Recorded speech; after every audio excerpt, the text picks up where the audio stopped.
53 people killed and hundreds of injured. February 2020, protests erupted from universities to streets. Shaheen Bagh became the center of the protest. मंदिर जले और घर भी जले. Two names would become the most famous: Sharjeel Imam and Umar Khalid.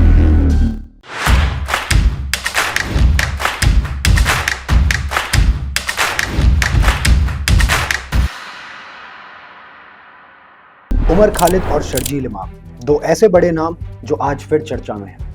लेकिन क्यों?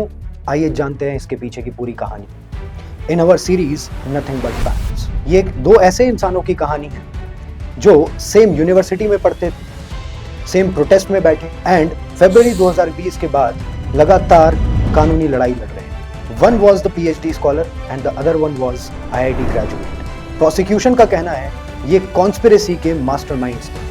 कौन सी conspiracy? The Delhi riots of 2020, a conspiracy that left behind 53 people killed and hundreds of injured. उनके वकीलों ने कहा ये आरोप बेबुनियाद है, ये महज एक साजिश और वो सिर्फ एक प्रोटेस्ट था। एक तरफ 53 लोगों की मौत का दर्द और दूसरी तरफ बिना मुकदमे की हिरासत। On 5th of January 2026, supreme court of India gave its answer. वो जवाब क्या था? उसके पीछे की पूरी कहानी क्या थी? यही आज आप सुनने वाले हैं। फरवरी 2020, दिल्ली की ठंड धीरे धीरे जा रही थी, but a different kind of heat was taking its place. सड़कों पर भीड़ थी, हवा में टेंशन थी। Citizenship amendment act had divided the country. Protest erupted from universities to streets. Shaheen Bagh became the center of the protest. Students had occupied roads. The air smelled burning and defiance.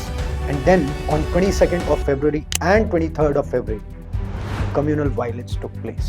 Delhi के उत्तर पूर्व इलाके में आग लगी. 53 people were killed, 100 were injured and मंदिर जले, मस्जिद जले और घर भी जले. उसके बाद धीरे धीरे धुआं हटा. जैसे ही धीरे धीरे स्मोक क्लियर हुआ, Delhi Police's special unit registered an FIR which was based on a big साजिश जो महीनों से चलती आ रही थी, ऐसा प्रोसिक्यूशन का कहना है। FIR number 59 by 2020. It was registered. Prosecution said this was planned, executed not in 2 days but for months. For months, that means in December 2019 there was the first meeting held. और इस conspiracy के main conspirators 18 people. Most of them were students and one was elected representative. Among them, the two names would become the most famous: Sharjeel Imam and Umar Khalid. Let's talk about Umar Khalid first.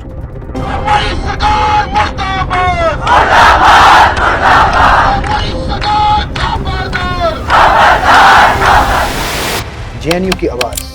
It was here that he built his reputation as a public speaker and a PhD scholar. उसकी आवाज protest में सुनाई देती थी. He had been on national television for so many times. He had debated, argued and mobilized. उनके supporters कहते थे वो हक की आवाज को उठाता था, बट प्रोसिक्यूशन ने कहा he was the main conspirator behind Delhi conspiracy. Protest की आड़ में एक बड़ी साजिश प्लान करना. He was doing that. Both the versions were heard in the court and both became part of the record. On 13 September 2020, 7 months after the riots, police ने arrest किया उमर खालिद को. तब से लेके आज तक 5 साल से भी ज्यादा हो चुके हैं. अभी तक वो तिहाड़ जेल है. Mind you, the trial has not been commenced yet. Defence का कहना है इतनी लंबी हिरासत आजादी का हनन है. प्रोसिक्यूशन का कहना है इतने सीरियस एलिगेशंस में बेल देना देश के साथ खिलवाड़ होगा.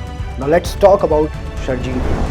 तो हम हिंदुस्तान और नॉर्थ ईस्ट को परमानेंटली कट कर सकते हैं, पर हम परमानेंटली नहीं तो कम से कम 1 महीने की तो कट कर ही सकते हैं. IIT से JNU तक. Sharjeel Imam was an IIT graduate and he was doing PhD from JNU. He has written essays. He participated in the protest. Defence का कहना था वो सिर्फ प्रोटेस्ट में शामिल हुआ था. प्रोसिक्यूशन का कहना था वो एक इंसान था जो भाषणों के जरिए लोगों को उकसा रहा था. इमाम वॉज अरेस्टेड ऑन 28 जनवरी 2020. ये डेट इस केस में बहुत ज़्यादा अहम है. Delhi riots broke out हुए on 22nd of February or you can say on 23rd of February. उससे almost एक महीना पहले इसको अरेस्ट किया गया. But what was the reason? The reason was that he was planning all these things. ऐसा prosecution का कहना है. The defense said that जो person already जेल में है वो उस पूरे प्लान को कैसे बना सकता है और वो दंगे को कैसे भड़का सकता है. प्रोसिक्यूशन का कहना था कि साजिश 2019 दिसंबर में शुरू हुई. जो मेन कॉन्स्पिरेटर था Sharjeel Imam, he was the main important lead who already organised so many things. They also said गिरफ्तारी की तारीख साजिश में शामिल होने की जिम्मेदारी खत्म नहीं करती. He was subsequently booked in a larger conspiracy case and he is been in jail for 5 years and 2 months now. जब किसी के ऊपर UAPA लगता है, unlawful activities prevention act, the bail does not come easy. ये कोई simple case नहीं है. ये एक ऐसा कानून है जो इंडिया के सबसे खतरनाक एलिगेशंस के लिए बना है. अब देखिए इन पे क्या क्या लगाया गया. Under UAPA section 13 which tells about unlawful activities, section 16 which tells about terrorist act, section 17 for raising funds for terrorism, section 18 terrorist conspiracy. Under IPC section 124A which tells about sedition, rioting with deadly weapons, unlawful assembly, section 153A यानी दो communities में hatred फैलाना, and section 302 murder, plus criminal conspiracy under section 120B and arms act की और भी बहुत सारी धाराएं. A chargesheet was filed in early 2021, then more supplementary chargesheet was filed and then more. आखिरी सप्लीमेंट्री चार्जशीट सितंबर 2024 में आई, 4 years आफ्टर अरेस्ट. कुल मिला के 3000 पेजेस की चार्जशीट, 30,000 पेजेस का डिजिटल एविडेंस, रफली 800 to 1000 विटनेसेस. एक तरफ ये पहाड़ था और दूसरी तरफ दो लोग. अब देखिए उमर खालिद को इस केस का मेन कंस्पिरेटर क्यों माना गया. पुलिस के पास क्या था? पहली बात स्पीचेस. उमर खालिद पर इल्जाम था कि फरवरी 2020 में जब डोनाल्ड ट्रंप अमेरिका के राष्ट्रपति दिल्ली आ रहे थे, उस टाइम पर उन्होंने स्पीचेस दी और चक्का जाम के लिए डिमांड करी, यानी सड़कों की मुकम्मल नाकाबंदी. The prosecution argued that these speeches were not just the protest. इनका मकसद सरकार को रोक देना था और देश की अर्थव्यवस्था को हिला देना. दूसरी बात व्हाट्सएप ग्रुप. उमर खालिद एक ऐसे व्हाट्सएप ग्रुप के मेंबर थे जिसका नाम था Delhi protest support group, DPSG. The prosecution produced messages from these groups और कहा कि इस ग्रुप में बात की गई थी कि सरकार को घुटनों पर लाओ, Bring the government to its knees. तीसरी बात 8 जनवरी 2020 की बैठक शाहीन बाग के प्रोटेस्ट साइट पर. On this day, Umar Khalid met the accused. The charge sheet alleged that Khalid met co-accused Tahir Hussain and Khalid Saifi. Prosecution का दावा था कि यहाँ बैठकर ब्लूप्रिंट तैयार किया गया आगे की कॉन्स्पिरेसी का. और चौथी बात एक राज की गवाही, द प्रोटेक्टेड विटनेस, एक ऐसा गवाह जिसका नाम छुपाया गया. He stated that at December 2019 meeting, Khalid had specifically differentiated between a chakka jam and a dharna, which a dharna means a shantipoorn protest, and when we talk about a chakka jam, it means road blockades. The prosecution treated this as an evidence that Khalid was just not a protester. He was the main conspirator of this Delhi riots conspiracy. पांचवी और छठी बात, location data and digital records Sharjeel इमाम के खिलाफ. शर्जील इमाम का case थोड़ा सा सीधा था बट उसकी कॉम्प्लेक्सिटी बहुत डीप थी. पहली बात उसकी दो स्पीचेस. जनवरी 2020 में अलीगढ़ मुस्लिम यूनिवर्सिटी एंड आसनसोल में उसने दो स्पीचेस दी. उसने खुल्लम खुल्ला कहा चक्का जाम करो, दिल्ली को काट दो, रास्ते बंद कर दो, सप्लाई लाइंस रोक दो, सरकार को थाम दो. Prosecution framed these speeches as an open call to paralyze the government. दूसरी बात, दिसंबर 2019 की साजिश. इमाम की गिरफ्तारी जनवरी 2020 में हुई और दंगे फरवरी 2020 में. But the prosecution argued कि साजिश 2019 दिसंबर में ही स्टार्ट हो गई थी, जब इमाम ने anti-CAA प्रोटेस्ट को मोबिलाइज करना स्टार्ट कर दिया था. Prosecution said his arrest before the riots does not put him outside the conspiracy. तीसरी बात, कई राज्यों की एफआईआर। सिर्फ दिल्ली नहीं, इमाम के खिलाफ कई सारे राज्यों में एफआईआर हुई। Multiple states, mostly sedition and UAPA, all arising from his speeches. जुलाई 2021, गिरफ्तारी के लगभग 1 साल बाद उमर खालिद ने पहली बार बेल मांगी। 8 months of hearing followed. Trial court held that there was prima facie case on this particular person who is known as Umar Khalid. There are such evidences which are very serious. March 2022, session court का इनकार। Additional session जज Amitabh Rawat clearly stated that there is no merit and substance in this bail plea. October 2022, high court का भी दरवाजा बंद। The Delhi High Court also stated that charges of UAPA and sedition are such it feels like they are true prima facie. दिसंबर 2022, एक छोटी जीत और एक बड़ी हार। FIR नंबर 101/2020, एक कोर्ट ने उमर खालिद को बरी कर दिया। Stone pelting, writing, damages, everything got acquitted. राहत मिली बट थोड़ी देर, क्योंकि बड़े कॉन्स्पिरेसी में अभी भी जेल मिली हुई थी। मई 2023, सुप्रीम कोर्ट का भी रास्ता बंद। Supreme court issued notice but listed the case for next year. 14 adjournments. Finally, in February 2024, Khalid withdrew the petition and citing changed in circumstances. May 2024, फिर वही सेशन कोर्ट का दरवाजा खटखटाया और वापस से इनकार मिला, because session court said that there are no change in circumstances. September 2025, high court का दूसरा इनकार। हाई कोर्ट ने दंगों को कहा कि these were premeditated, orchestrated. High Court said bail cannot be granted on delay alone when allegations are such serious. January 2026, the last door. On 5th of January 2026, the Supreme Court as well denied bail to both Umar Khalid and Sharjeel Imam. December 2025, Supreme Court of India, India's most consequential courtroom.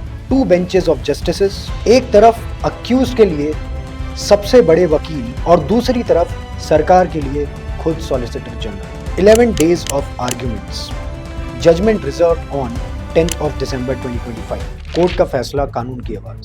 5 जनवरी 2026, justice Arvind Kumar and justice NV Anjaria. The judgment that would decide the 2 men after 5 years will step outside to see the sunlight or will remain in the cell. UAPA की धारा 43D clause 5। Court ने सबसे पहले उस कानून की बात की जो इस पूरे केस का बुनियाद था। सेक्शन 43D क्लॉज 5 ये एक ऐसी धारा है जिसमें कोर्ट को लगता है अगर केस प्राइमा फेसाई, मतलब कि पहली नजर में लगता है कि ये सच है, तो कोर्ट को बेल नहीं देनी। The court also clarified that this is not automatic. It does not mean that every accused will be refused for bail by default. But जब कोर्ट को reasonable ground मिले तो बेल रुकती है। And at this stage, the bail stage, there is no mini trial. That means there are no weighing of evidences, no hearing of defenses. सिर्फ एक सवाल, क्या पहली नजर में केस सच लगता है? आतंकवादी कार्यवाही का मतलब सिर्फ ये नहीं कि आप बॉम्ब यूज कर रहे हो, एक्सप्लोजिव यूज कर रहे हो। कोर्ट ने एक बहुत अहम बात कही, the definition of terrorist act under section 15 of UAPA। इसका मतलब सिर्फ बंदूक या बॉम्ब नहीं है। The law states that by any means of whatever nature, यानी कोई ऐसा काम जो देश की इकोनॉमी, सरकार को थाम दे या फिर किसी भी जरूरी सेवा को रोक दे, वो भी टेररिस्ट एक्ट की कैटेगरी में आएगा। The design, the intent and the effect, that is what law looks for. नीयत क्या थी, यही सबसे बड़ा सवाल था। 2 अलग तराजू, उमर खालिद और शर्जील इमाम एक तरफ और बाकी के 5 अक्यूज्ड एक तरफ। बाकी के 5 अक्यूज्ड को बेल दे दी जाती है, लेकिन इन दोनों को बेल रिजेक्ट कर दी जाती है। कोर्ट ने एक बहुत अहम बात कही, उमर खालिद एंड शर्जील इमाम, they stand qualitatively on different footing as compared to other 5 accused. The other 5 accused were mere part of the crime, but actually the crime was conspirated by only two accused, that is Umar Khalid and Sharjeel Imam. The court used the words such as commandant, periphery, and the principal architects for Sharjeel Imam and Umar Khalid. 5th January 2026, the bail was denied to both the parties, that is Umar Khalid and Sharjeel Imam. लेकिन बाकी 5 accused को राहत मिली। गुलफिशा फतीमा, मीरन हैदर, शिफा उर Rahman, Mohammad Salim Khan and Shadab Ahmed. Their role was found to be ancillary and limited.